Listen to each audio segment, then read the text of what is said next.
John Boehner went on Jay Leno's show, and he gave a shocking admission that most people aren't talking about, but I think it's noteworthy. This government shutdown, I think it's safe to say most people blame the Republicans for that, would you?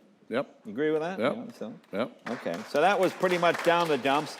And then the Obamacare rollout comes along, and that kind of boosts you back up again. Were you happy to see that? I told my colleagues in July, I didn't think shutting down the government over Obamacare would work because the president said, I'm not going to negotiate. And so I told him in August, probably not a good idea. Told him in early September. But when you have my job, there's something you have to learn. Yeah. When I looked up, I saw my colleagues going this way.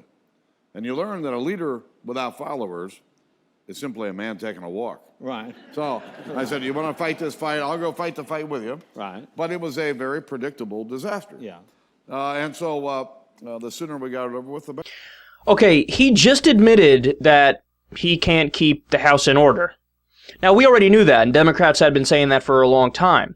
But I remember when we covered the government shutdown, I was one of the first people to say, no, Boehner was not on board with this. He just went along like a little puppy dog. You know who was leading the charge? Ted Cruz. Ted Cruz was the de facto leader in the House of Representatives. And John Boehner was the sheepish one. Like he just said, they were going that way. So I said, I gotta follow them or else I'm not a leader. I'm a guy taking a walk. No, actually, what a leader does is a leader shifts public opinion.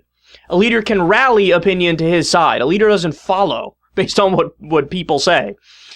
So I find that amazing that here we have a guy who's the Speaker of the House, whose job is to corral the votes and keep his caucus in line, and he's admitting, I don't have control of them.